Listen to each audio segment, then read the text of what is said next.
ফাইজান একটা নিঃশ্বাস গোপন করলো, শক্ত গলায় বলল, আমি না ভেবে কাজ করি না। তুমি রাশাদ সাহেবকে হাসপাতালে ভর্তি করার ব্যবস্থা করো। সে এক মুহূর্ত অপেক্ষা করলো না। ইলহা এবং আকিব শাহরিয়ারের বিরুদ্ধে রিপোর্ট লিখালো। ফরিদ তত সময় রাশাদকে হাসপাতালে পাঠানোর ব্যবস্থা করলো। যেভাবে ক্ষতবিক্ষত করেছে, ইন্টারনাল ড্যামেজ হবার সমূহ সম্ভাবনা রয়েছে। লৌহ দরজা খুলে দিতেই চোখ খুলে চাইল রাশাদ। সারা দেহে অসহনীয় ব্যথা, রক্তের ছিটে জমে কালচে হয়ে আছে। পাঁজরের হাড়ের দিকে লাল দাগ প্রমাণ দিচ্ছে তার উপর হওয়া অন্যায়ের। পিঠ ক্ষতবিক্ষত হয়ে আছে, ফিনকি দিয়ে রক্ত বের হচ্ছে এই চির থেকে। ফরিদ নিজেই ভেতরে প্রবেশ করলো। তাকে ভর দিয়ে উঠে দাঁড়ালো রাশাদ।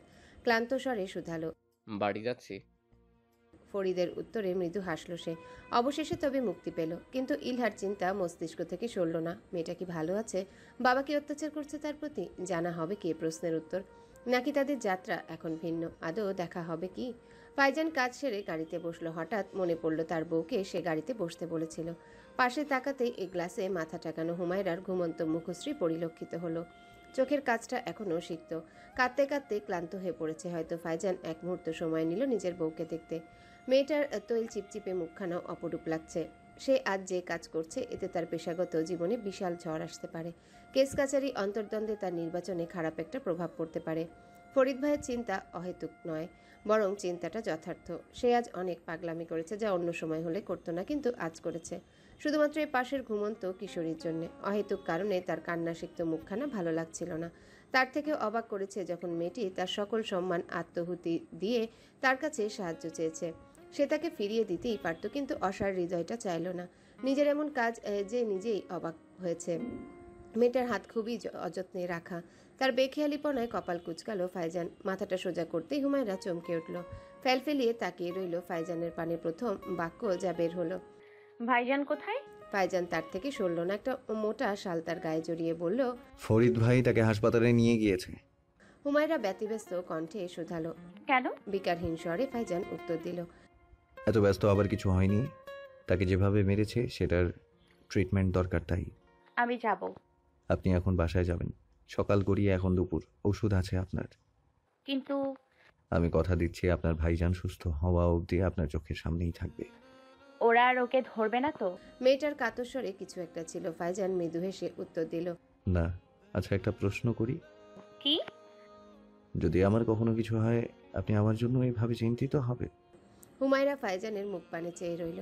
সে প্রশ্নটি খুব ধীরে সুস্থে হুমায়রাকে করল। তার নিখাত নির্নিমেষ দৃষ্টি এখনো হুমায়রাতে আবদ্ধ। হুমায়রা চট করে উত্তর দিতে পারছে না। মানুষটা সেটা জানে, বিধায় দৃষ্টি সরাচ্ছেও না। এমনভাবে অপেক্ষা করছে যেন এই উত্তরের উপর অনেক কিছু নির্ভরশীল। হুমায়রা পাল্টা প্রশ্ন করল, এমন অহেতুক প্রশ্ন কেন? ইচ্ছে হলো। হুমায়রা বেশ কিছুক্ষণ চুপ রইল। ফাইজান ততটা সময় তার পানেই চেয়েছিল। অতঃপর মৃদু হেসে বলল, ভাবলাম আপনি নিঃসন্দেহে হ্যাঁ বলবেন, কিন্তু আশাহত হলাম। আপনার জন্য আমার পেশা বাজি রেখেছি, এটুকু তো প্রাপ্য ছিল আমার। হুমায়রা নিষ্পাপ স্বীকারোক্তি। আমি অভিনয় জানি না, মিথ্যা বলা আমাকে ভাইজান শেখাননি, তাই হ্যাঁ বলতে পারছি না, আবার নাটাও বলতে দ্বিধা হচ্ছে। ফাইজানের হাসি কি প্রসারিত হলো। সে আর কথা বাড়ালো না। গাড়ি চালককে বলল, বাড়ি চলো। শৈত্যপ্রবাহের সাথে সাথে শীতের প্রকোপ গাঢ় হচ্ছে। গ্রামের দিকটা যেন একটু বেশি শীত। শামসু মিয়া হারিকেন গায়ে হাত সেঁকছেন। শরীরটা ভালো নেই। সকালে রাশাদকে নিয়ে যাবার পর একেবারে শয্যাশায়ী হয়ে গেছিলেন। স্ত্রী যখন তার ছাড়া পাবার খবর জানালো, তখন একটু স্বস্তির নিঃশ্বাস ফেললেন। খাওয়া দাওয়া করলেন। এখন একটু উঠে বসেছেন, কিন্তু প্রবীণ হারে শীত মানিয়ে নেবার ক্ষমতা নেই। মনটা রাশাদকে দেখতে আনচান করছে। এর মাঝেই তার দরজায় করা নাড়ল কাউসার। আব্বা ঘুমাইছেন? আও কিছু কইবা? কাউসার বসলো ঠিক তার বিপরীতে। হাত ঘষতে ঘষতে বলল, আব্বা, ভুলটা আপনার ছিল। রাশাদ কারো না কারো আনিছে, আপনি তারে কেন আশ্রয় দিলেন? শামসু মিয়ার মুখে ছলকালো রাজ্যের বিরক্তি করা ধমকের সুরে বললেন, কি কইবার চাও তুমি? নাতি নাতি কইরা তো মাথায় তুলছেন ওরে। জীবনে আমারও সম্মান দিল না, অথচ কি একখান কাম করিল। স্যা স্যা স্যা, শেষ পর্যন্ত জেল। ভাগ্য ভালো আছিল, জামাই বাঁচাইছে। কিন্তু ভাইবা দেন তো, এই বাড়ি কি মাইয়াটার সম্মান থাকলো? স্যা স্যা স্যা, এবার আপনার কিছু করা উচিত আব্বা। রাশাইদ্দারে একটু জব্দ করা দরকার। নিজের হেডা ভাবতেছে ওই, এটি আপনার আর আমার মাথায় তোলারই ফল। এখন কি মুখ রাখলো সে? কাউসারের কথাগুলো শান্তচিত্তে শুনলেন শামসু মিয়া। কিছু সময় নীরব থেকে বললেন, একটা কথা কও কাউসার, কান ছুলি হনো। কন আব্বা? যে মানুষের নিজের তল ছেঁড়া, তারে অন্যের কাপড় ছেঁড়ায় হাসা মানায় না। তুমি আমারে শেখাও না সম্মানের কথা। নিজে আমার কোন মুখ রাখিস। এই রাশাদ না থাকিলে পরে এইখানে আমি হারিকেনের তলেও বসে থাকতাম না। রাত হইছে, ঘুমাতে যাও। আর জামাই জামাই করছো, এই জামাইও রাশাদের জন্য তোমার মায়েরে বিয়ে করেছে। যাও এখন ঘুমিতে যাও। শামসু মিয়ার কথায় মুখ ভোতা হলো কাউসারের। সে মিয়ে যাওয়া মুখে বেরিয়ে গেল ঘর থেকে। আর আবহাওয়া বৈরী। সকাল থেকেই ক্ষণে ক্ষণে মেঘ মতন হচ্ছেন। মিনহাজের ঘরে নিস্তব্ধতা। আকিব শাহরিয়ার গম্ভীর মুখে বসে রয়েছেন। তার বিরুদ্ধে কেস করেছে ফাইজান, সেজন্য তাকে এখানে আসতে বাধ্য হতে হয়েছে। সেই সাথে তার উকিলও রয়েছে, কিন্তু তার ঠিক বিপরীতে বিকারহীনভাবে বসে রয়েছে ফাইজান, দৃষ্টি শান্ত, স্থির চাহনি নিবদ্ধ আকিব শাহরিয়ারের মাঝে বসে থাকা মেয়েটার দিকে। শ্যামশুষ্ক মুখের কালচে দাগ, শুষ্ক ঠোঁট ফুলে আছে, চোখের নিচে হালকা ফোলা ভাব। বিনিদ্র রাত তার সাক্ষী, যেন উস্কো খুস্কো চুল, উদাসীন প্রাণহীন চোখ জোড়া এক দৃষ্টিতে চেয়ে রয়েছে মাটিতে। আকিব শাহরিয়ারের মাঝে পাথরের ন্যায় বসে আছে ইলহা। ফরিদের সাহায্যে সতর্কতার সহিত ধরে আনা হয়েছে রাশাদকে। ইলহাকে দেখতেই বুকখানা অস্থির হয়ে উঠল যেন। তার রক্তশূন্য ফোলা ঠোঁটের দিকে নজর যেতেই রক্তশিরা ফুলে উঠল। মিনহাজ তখন সবিনয়ে শুধালো, ম্যাডাম, ওনার সাথে কি আপনি নিজ ইচ্ছেতে গিয়েছিলেন? মাথা তুলল ইলহা। পাথর চোখ জোড়া হঠাৎ যেন জলে ভরে উঠল। মানুষটার এই অবস্থা আজ শুধুমাত্র তার জন্যে। তবুও স্বার্থপর সে। বাবার নিঃশ্বাসের সতর্কবাণী সম্পূর্ণরূপে অবজ্ঞা করে স্বার্থপর মনের প্রশ্রয়ে ছুটে গেল সে রাশাদের কাছে। সকলের তীব্র দৃষ্টি উপেক্ষা করে নির্লজ্জের মতো জড়িয়ে ধরল সে রাশাদকে। আদ্রস্বরে অনুরোধ করল, আমাকে এখান থেকে নিয়ে চলুন, দয়া করে আমাকে এখান থেকে নিয়ে চলুন। মুহূর্তের জন্য স্তব্ধ হয়ে গেল রাশাদ। বাহিরে তখন উত্তরিয়া বাদলের উন্মাদনা, মেঘপতনের তীব্র আওয়াজে চুরমার হচ্ছে নিস্তব্ধ শীতল ঘরের নীরবতা। এদিকে ইলহার চোখে বিষাদ সিন্ধুর ঢেউ, যা চূর্ণ বিচূর্ণ করছে রাশাদের হৃদয়ের অটল প্রহরীদের। আবেগশূন্য হৃদয় নড়ে চড়ে উঠল, একই সাথে নাড়িয়ে দিচ্ছে আকিব শাহরিয়ারের দম্ভকে। গম্ভীর স্বরে তিনি মেয়েকে ডেকে উঠলেন, ইলহা, এদিকে আসো। ওই ছেলেটিকে ছেড়ে দাও। বাবার বজ্রকণ্ঠ অন্তরাত্মা কাঁপালো ইলহার। হাঁটুর দৃঢ়তা নড়বড়ে হলো, কিন্তু সে সরে এলো না, বরং আরও নিবিড়ভাবে আঁকড়ে ধরল রাশাদকে। বাবার তীব্র ঘৃণিত দৃষ্টি শির দ্বারায় সন্ত্রাস তৈরি করতে সক্ষম। আকিব শাহরিয়ারের ক্রোধিত নয়ন এখনও দেখছে ইলহার স্পর্ধাকে। সে তার মেয়েকে একটা সামান্য দোকানির সাথে মোটেও দেখতে পারবেন না। এই জন্যে মোটেই নয় যে রাশাদ তার মেয়ের যোগ্য নয়, বরং রাশাদ তার দাম্ভিক অস্তিত্ব এবং প্রতিপত্তির সাম্রাজ্যের সমকক্ষ নয়। মেয়ের স্পর্ধা তাকে অবাক করছে ক্রমশ। প্রথমবার স্পর্ধার শাস্তি সে পেয়েছে, কঠিন শাস্তি, তবুও দ্বিতীয়বার স্পর্ধা দেখানোর দুঃসাহস করেছে ইলহা। এবারের শাস্তি কতটা ভয়ানক সে জানে, তবুও সে কিছুর পরোয়া না করে এমন সিদ্ধান্ত নিয়েছে। ফলে আকিব শাহরিয়ারের দাম্ভিক সত্তায় প্রগাঢ় আঘাত হানল তার আচরণ। এদিকে ফাইজানের ঠোঁটের কোণায় দুর্বোধ্য হাসি, যেন এমন কিছু এসে যাচ্ছিল। তাই গম্ভীর স্বরে মিনহাজের উদ্দেশ্যে বলল, যেখানে একজন প্রাপ্তবয়স্ক নারী তার স্বইচ্ছায় রাশিদুল ইসলামের সাথে পালিয়েছিল, সেখানে তার বিরুদ্ধে করা সব অভিযোগ কি বেবুনিয়াদ নয়? তবুও যদি তাকে অভিযুক্ত প্রমাণ করতে চান, তবে আমি আদালত অব্দি টানব এই মামলা। লস কিন্তু আপনাদেরই হবে। একজন প্রাপ্তবয়স্ক নারী একজন প্রাপ্তবয়স্ক পুরুষকে পছন্দ করে, এখানে আইনের হাতও বাঁধা। ফাইজানের বক্তব্যে নাখোশ হলেন আকিব শাহরিয়ার। তার ক্রোধ উপচে উঠছে। থমথমে স্বরে বললেন, অন্যের পারিবারিক ব্যাপারে আপনার খবরদারিটা বেমানান। আমারও ইচ্ছে নেই অন্যের পরিবারে নাক গলানোর, কিন্তু এখন ব্যাপারটা আমার পরিবারের উপর এসেছে, তাই আমি তো ব্যাপারটা উপেক্ষা করতে পারছি না। আকিব শাহরিয়ার কথা বাড়ালেন না, উল্টো নিজের মেয়েকে ধমকে উঠলেন, তোমার কি কান খসে গেছে ইলহা? আমি তোমাকে এখানে আসতে বলেছি। ওই বাসরাটাকে ছেড়ে এখানে আসো এখনই। ইলহা কাঁপছে। ভয় সন্ত্রাস তার অন্তরকে কাবু করছে ক্রমশ। অশ্রুসিক্ত নয়ন তুল্য রাশাদের পানে প্রতীক্ষা উত্তরের। মানুষটার মুখভাব বোঝার নেই। সে স্থির নয়নে তাকিয়ে আছে ইলহার দিকে, চোখের চাহনিতে হাজারো প্রশ্ন। ফোলা শুষ্ক ঠোঁট সামান্য নড়ল যেন ইলহার কিছু বলতে চাইছে কি, কিন্তু স্বর কান অবধি এলো না। রাশাদ নিপুণ দৃষ্টিতে দেখছে ইলহাকে। ইলহার মুখের কালচে দাগটি তাকে বেশ অস্থির করছে। ক্ষীণস্বরে শুধালো, আপনাকে কি মেরেছে ইলহা? উত্তরস্বরূপ ইলহার চোখ থেকে গড়িয়ে পড়ল অশ্রুরেখা। আকিব শাহরিয়ার এবার বসে থাকতে পারলেন না। উঠে গিয়ে মেয়ের হাত চেপে তাকে সায়স্তা করতে চাইলেন, কিন্তু তার পূর্বে বাধা দিল রাশাদ। আকিব শাহরিয়ারের আয়ত্তে থেকে ছাড়ালো ইলহাকে, তারপর তাকে আড়াল করে শান্তস্বরে বলল, ইলহা যখন যেতে চাইছে না, কেন জোর করছেন ওকে? আপনাদের ধনীরা কি বোধবুদ্ধি ও অর্থের দম্ভে হারিয়ে ফেলেন? রাশাদের কথাটি আগুনে ঘি ঢালল যেন। রাশাদের কটাক্ষ যেন তার আতে আবারও আঘাত করলো। মেয়ের স্পর্ধা তার মস্তিষ্কে স্নায়ুতন্ত্রে গোলযোগ প্রথমেই করেছিল, এখন বাহিরের এই ছেলের কথায় মস্তিষ্কে আগুন জ্বলল। সামনে থেকে সরে যাও। আমি স্কাউন্ডেলদের সাথে কথা বলতে চাই না। এটা আমার আর আমার মেয়ের ভেতরকার ব্যাপার। তুমি নাক গলানোর কেউ নয়। আপনার এবং আপনার মেয়ের ভেতরকার কথাটি যদি তার উপর হাত তুলে বা তাকে কষ্ট দিয়ে হয়, তবে আমি বাধ্য হচ্ছি নাক গলাতে, কারণ ইলহা আপনার সাথে যেতে চান না, সুতরাং আপনি তার উপর জোর করতে পারেন না। আমাকে তুমি চেনো না ছোকরা? আমার চেনার প্রয়োজনও নেই, আমি যা দেখছি যথেষ্ট। আপনি একজন নিষ্ঠুর অযোগ্য বাবা, যার কাছ থেকে তার মেয়ে অবধি পালাতে চায়। আমার চেনার জন্য এইটুকুই যথেষ্ট। আকিব শাহরিয়ার মেয়ের দিকে চেয়ে রাগান্বিত স্বরে শুধালেন, এটাই কি তোমার শেষ সিদ্ধান্ত ইলহা? আমি রাশা সাহেবের সাথেই থাকতে চাই। একটা শিয়ানা মেয়ে, কি পরিচয় থাকবে তুমি? আর এই ছেলেটার কি যোগ্যতা আছে তোমাকে রাখার? আমি রাশা সাহেবকে ভালোবাসি। সে একজন সৎ মানুষ। তার সবচেয়ে বড় যোগ্যতা, তার কাছে আমার ইচ্ছের গুরুত্ব আছে। কাপা স্বরে কথাটা বলল ইলহা। রাশাদ বিমূঢ় দৃষ্টিতে চাইল ইলহার পানে। কানকে যেন বিশ্বাস হচ্ছে না তার। এতটা সময় শুধু ভেবেছিল বাবার অত্যাচার থেকে বাঁচতেই সে তার কাছে আশ্রয় চাইছে, কিন্তু তা নয়। আকিব শাহরিয়ার দাঁতে দাঁত পিষছেন। রাশাদ ইলহার পেল হাতটা মুঠোবন্দি করলো। খুব শান্ত স্বরে আকিব শাহরিয়ারের উদ্দেশ্যে বলল, আমার টাকা নেই, ক্ষমতা নেই, তবে আপনার মেয়ের কান্নার কারণ আমি হব না। কাজটা তুমি ভালো করলে না ইলহা। অন্তত তোমার মার কথা চিন্তা করা উচিত ছিল। ইতিমধ্যে মিনহাজের টেলিফোনে একটা ফোন আসলো। মিনহাজ ধরতেই স্যার স্যার বলে ফেনা তুলল।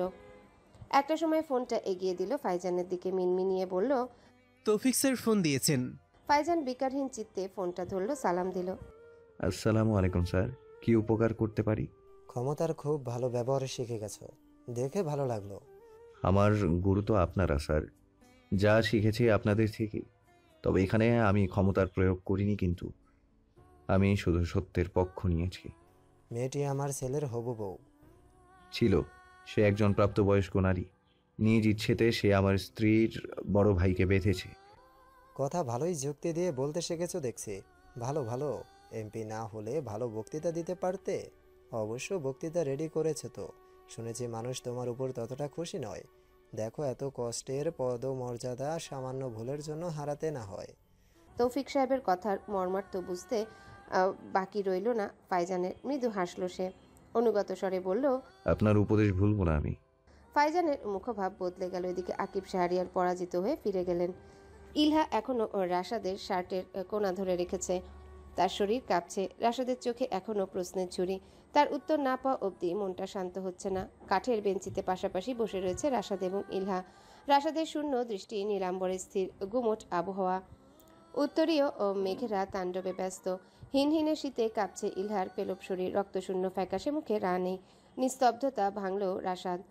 তখন যা বলেছেন সেটা কি শুধু শব্দ, নাকি আপনার অনুভূতি? আপনি আমাকে বিশ্বাস করতে পারছেন না, তাই না? ভাবছেন স্বার্থের জন্য বলছি। আপনি যদি নিজ স্বার্থেও বলতেন তাহলে আমার আপত্তি ছিল না, কিন্তু যদি আপনার বলা ভালোবাসি উক্তির পেছনে যদি সত্যিকারের অনুভূতি থাকে, আমার আপত্তি আছে। রাশাদের কথাগুলো শান্ত চিত্তে শুনল ইলহা। বুকে চিনচিন ব্যথা হচ্ছে। অধৈর্য স্বরে বলল, কেন? আমি কি আপনার অযোগ্য? এতটা স্পর্ধা আমার নেই। ছাপোষা মানুষ আমার পড়াশোনা বেশি না, একটা সামান্য দোকানি। আগেও বলেছি, এখনো বলছি, আমরা একে অপরের জন্য নয়। আপনার অনেক স্বপ্ন থাকতে পারে, অনেক ইচ্ছে থাকতে পারে, কিন্তু আমার নেই। আমি আমার পরিবারকে নিয়ে দুমুঠো ভাত খেলেই খুশি। বৃষ্টির দিনে আমাদের টিনের ফুটো দিয়ে পানি পড়ে। গ্যাসের চুলা আমার দাদি চালাতে পারেন না। আমরা রেস্টুরেন্টে কখনো খাইনি। ঈদের চাঁদে আমার বোনকে আমি নতুন জামা কিনে দিই। মাঝে মাঝে সেটাও হয় না। মাংস জিনিসটা আমাদের কাছে খুব বিলাসিতা। এগুলো শুনলে ভাববেন কি বলছি, এমনও হয় নাকি, কিন্তু এমনটা হয়। আমার কাছে আলু পোড়া খেতেই শান্তি লাগে। তাই বলছি, আপনি যদি অত্যাচার থেকে বাঁচতে আমার সহায়তা চান, আমি নির্দ্বিধায় করতে রাজি। কিন্তু আমার জীবনে জড়ালে আফসোস করেও কুল পাবেন না। প্রথম প্রথম ভালো লাগলেও অভাব নামক ঘুম ধীরে ধীরে আপনার ভালোবাসাকে খইয়ে দিবে। কথাগুলো বলে দীর্ঘশ্বাস ফেলল রাশাদ। বুক চিরে একটা জমে থাকা বিমর্ষ আক্ষেপ বের হলো। ইলহার প্রতি টানকে সে অস্বীকার করবে না, কিন্তু একটা সুন্দর ভবিষ্যৎ যার জন্য হাত ছড়িয়ে দাঁড়িয়ে আছে, তাকে টেনে হিঁচড়ে শিকলে জীবনে আনবে না সে। ইলহা স্মিত হাসল। রাশাদের রুক্ষ হাতের উপর নিজের হাত রাখলো, মৃদুস্বরে বলল, নাতি সাহেব, আমার ওই জঞ্জালে ভরা বিষণ্ণ কষা মাংস চাই না। শান্তি এক টুকরো পোড়া আলু আমার জন্য অনেক। রাশাদ নীলিন চোখে চেয়ে আছে ইলহার দিকে, অমীমাংসিত চাহনি। মেয়েটার চোখ হাসছে। রাশাদ মৃদু হেসে বলল, বিয়ের আগে কিছু জিনিস বলার আছে। কি? দাবি বলতে পারেন। বলুন। 5 ওয়াক্ত নামাজ পড়বেন আর আমার দাদা দাদি বোনকে কখনো অবহেলা করবেন না। ইলহা মৃদু হাসল। মানুষটার প্রতি অদ্ভুত মুগ্ধতা কাজ করে। এই কারণটিও যে এই মানুষটাই ফাইজানদের বাসার আনন্দের ঢল পড়েছে। একই সাথে দুটো অনুষ্ঠান, একদিকে ফাইজান এবং হুমায়রার বৌভাত, অপরদিকে রাশাদ এবং ইলহার বিয়ে। বিয়েটা খুব ছিমছামভাবেই হবে। মসজিদে বিয়ে করার ইচ্ছে বরাবরই রাশাদের, তাই কোনো আড়ম্বরতা ছাড়াই বিয়ে। দাদা দাদি এবং বাবাকে নিয়ে আসা হয়েছে। কাউসার ক্ষণে ক্ষণে মুখ ফসকাচ্ছে, কিন্তু মেয়ের বাড়ির এতটা ধন্যাঢ্য অবস্থা তার চোখ চকচক করে তুলছে। দাদার সামান্য মনক্ষুণ্ণতা ছিল, কিন্তু আতিয়া খাতুনের বক্তব্য, নাতি খুশি হইলেই হব, আর মাইয়াটা খারাপ না। এদিকে হুমায়রার খুশি দেখে কে? সে মনে মনে চাইছিলই ভাইজানের জীবনে এমন কেউ আসুক যে ভাইজানের আধারে জীবনে এক বিন্দু আলো হবে, নিশি ভাতির ন্যায়। তাই যখনই রাশাদ জানিয়েছে সে ইলহাকে বিয়ে করছে, সব থেকে খুশি হয়েছিল হুমায়রা। আজ একটা সুন্দর শাড়ি পরেছে হুমায়রা। হালকা গোলাপি রঙের শাড়িটি তার শুভ্র শরীরে মিশে আছে যেন। হাতের বেলটা খুলে দিলে অনেক কাজ করতে পারত সে, কিন্তু সেটা হচ্ছে না। ফাইজানের কড়া নির্দেশ, যাই করেন স্বাস্থ্যের দিকে খেয়াল রাখবেন।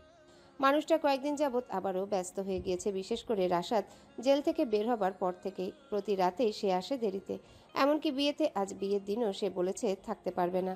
অবশ্য রাশাদকে অভিনন্দন জানাতে সে ভুল করেনি। আজকে পার্টির মিটিং আছে, তাই সে বিয়েতে থাকতে পারবে না, এখনই বেরিয়ে যাবে। হুমায়রা অবশ্য খুব করে চেয়েছিল মানুষটা থাকুক। রাশাদের জন্য সে যা করেছে তার জন্য সে খুবই কৃতজ্ঞ। কৃতজ্ঞতা প্রকাশ করা হচ্ছে না বটে, আসলে সুযোগ পাচ্ছে না সে। তাই সে ভেবেছে ফাইজানের জন্য উপযুক্ত স্ত্রী হবে সে, তার ছোটোখাটো ব্যাপারে নিজের হস্তক্ষেপ দিবে। তাই তো নিজেই তার কাপড়, মানিব্যাগ, চাবি গুছিয়ে রেখেছে। বাথরুম থেকে বের হতেই ফাইজান যখন সব গুছানো পাবে তার ভালো লাগবে। প্রতিদিন এসব গুছাতে গুছাতে খুব সময় যায় তার, যা ভাবা তাই কাজ। বাথরুম থেকে চুল মুছতে মুছতে বেরিয়ে এলো ফাইজান। শ্যামবদনে পানির ছিটে মুক্তোর ন্যায় লেগে আছে। ফাইজানকে দেখেই নরম গালজোড়া রক্তিম হলো হুমায়রার। দৃষ্টি সরিয়ে নিয়ে ধীর গলায় বলল, আপনার কাপড় এখানে। ফাইজান এক পলক চাইল বিছানার দিকে। হুট করেই মুখখানা মলিন হয়ে গেল। কিছু সময় চেয়ে রইল হুমায়রার নামানো পাঞ্জাবিটার দিকে। কিছু না বলে পাঞ্জাবিটার ভাঁজ না খুলে আলমারিতে তুলে রাখলো। আরেকটা পাঞ্জাবি নামালো। হুমায়রা অবাক হলো, বিস্মিত স্বরে বলল, ওই পাঞ্জাবিটায় কি কোনো সমস্যা? রংটা আমার পছন্দ নয়। কিন্তু সবগুলোই তো সাদা। কিছু সাদার মাঝেও দাগ থাকে, খালি চোখে দেখা যায় না। ওই পাঞ্জাবিটাও তেমন। ফাইজান জলদি তৈরি হয়ে গেল। ঘর থেকে বেরিয়ে যাবার পূর্বে হুমায়রার উদ্দেশ্যে বলল, আগামীবার আমার জিনিসে হাত দেবার পূর্বে অনুমতি নেবেন। আমার ব্যক্তিগত জিনিসে সবার হস্তক্ষেপ আমার পছন্দ নয়।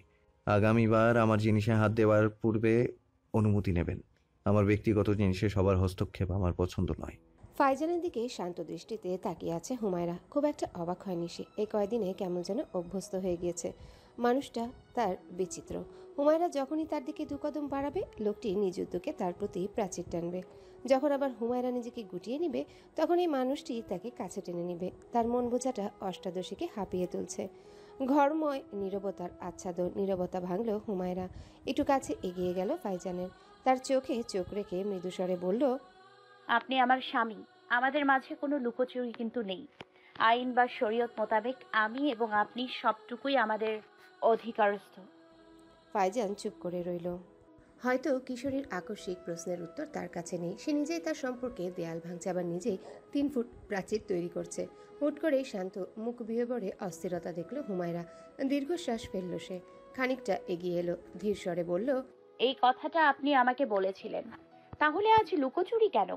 একটা পাঞ্জাবির মাঝে কি এমন গোপনীয়তা বা নিজস্বতা আমি জানি না।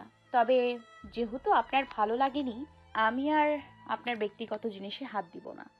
আসলে এই লুকোচুরি খেলতে খেলতে আমিও ক্লান্ত। হ্যাঁ, তবে অপেক্ষায় থাকবো সেদিনের, যেদিন আপনি নিজ থেকেই এই লুকোচুরি খেলার ইতি টানবেন। হুমায়রা শান্ত কণ্ঠ ফাইজানের অস্থিরতা বাড়ালো। হুমায়রা বেরিয়ে যেতে গিয়েও থামলো, পিছু ফিরে বলল, পারলে ভাইজানের বিয়েতে উপস্থিত থাকবেন। দাদা দাদি খুশি হবে, না থাকলেও তারা কোনো প্রশ্ন করবে না। বলেই বেরিয়ে গেল হুমায়রা। ফাইজান তার যাবার পানে চেয়ে রইল। ভীষণ তিক্ত অনুভূতি হৃদয়ে তলা পাকাচ্ছে। সে ভুল ছিল। অতীত এখন তাকে তাড়া করে। চাইলেও নতুনকে বরণ করে অতীতকে ভোলা যায় না। কিছু স্পর্শ, মুহূর্ত, স্মৃতি অজান্তেই তার শান্ত চিত্তে তিতকুটে অনুভূতি সঞ্চার করবে। দাপিয়ে বেড়াবে মস্তিষ্ক এবং হৃদয়ে। কপাল চেপে ধরল ফাইজান। ঝিমঝিম করছে মাথাটা। মনে মনে আওড়ালো, আমার কি কখনোই মুক্তি হবে না? মধ্যাহ্নের ক্লান্ত সূর্যের ঝিমিয়ে আসা আলোক রশ্মি আছড়ে পড়ছে মসজিদের প্রাঙ্গণে। শান্ত নিরিবিলি মসজিদের পরিবেশ। সমীরের গতি মন্থর। সাদা মেঘেরা নীলাম্বরময় ছুকিত তকিত লিখছে। কিশলেও জমে আছে স্নিগ্ধতা।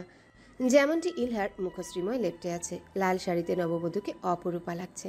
যে দেখছে সেই মুগ্ধ হচ্ছে। রাশেদের সাথে যেন খুব যত্ন করে মেয়েটিকে বানিয়েছেন আল্লাহ তাআলা। মহিলাদের আলাদা কক্ষে সকল মহিলাদের মাঝে নববধূ বসে রয়েছে। নামাজ পড়া শেষ হলে বিয়ের কার্যক্রম শুরু হবে। এই অনুভূতিটা খুব অদ্ভুত। কোথাও শান্তি ছোঁয়ার সাথে ঈষৎ বেদনাও লুকিয়ে আছে। আজকের দিনটাতে মাকে খুব মনে পড়ছে। নিজের সুখের জন্য মাকে ওই জারিত সংসার নামক নরকে ফেলে এসেছে সে। বাবা কি তার উপরের আক্রোশ মায়ের উপর দিয়ে মেটাচ্ছে? জানা নেই।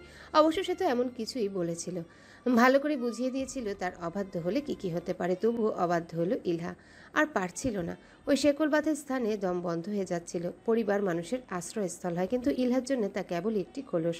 ভালোবাসা নামক মরিচিকার পেছনে ছুটন্ত মাই তার একমাত্র সম্বল। এতকাল সেই মানুষটির জন্য এই খাঁচায় সে বন্দী ছিল, কিন্তু কতদিন? মা কখনোই বাবাকে ছাড়বেন না, কারণ শত লাঞ্ছনা অপমানের পরও সে তার কাছে নিজেকে সঁপে দিবে বারবার। ইলহা জানে তার বাবার কাছে মা কেবলই নিজের আক্রোশহীনতা লুকানোর স্থান। বাহিরের দুনিয়ায় টিপটপ পারফেক্ট মানুষটির মাঝে যে পশুটি লুকিয়ে আছে সে বের হয় তার মার সামনে। আকিব শাহরিয়ার অতি শিক্ষিত মার্জিত ব্যক্তি, কিন্তু মদ গিলে অশ্রাব্য ভাষায় যখন গালাগাল করেন তখন তার আসল মানুষরূপী কীট সত্তাটা বের হয়। এরপরও ভালোবাসা নামক মিথ্যে ছলনায় মা তার কাছেই পড়ে রয়েছে। আর সে নিজেকে সর্বেসর্বা ভেবেই চলেছে, কারণ তার কাছে ইলহা প্রতিবাদ বিদ্রোহ থামানোর অস্ত্র আছে। সেদিন রাতেও মা তার ঘরে এসেছিল, যেদিন অমানুষের মতো বাবা তাকে মেরেছিল। সে মলম দিতে আসেনি, বুঝাতে এসেছিল। ইলহার হাত জোড়া ধরে আকুতি ভরে বলেছিল,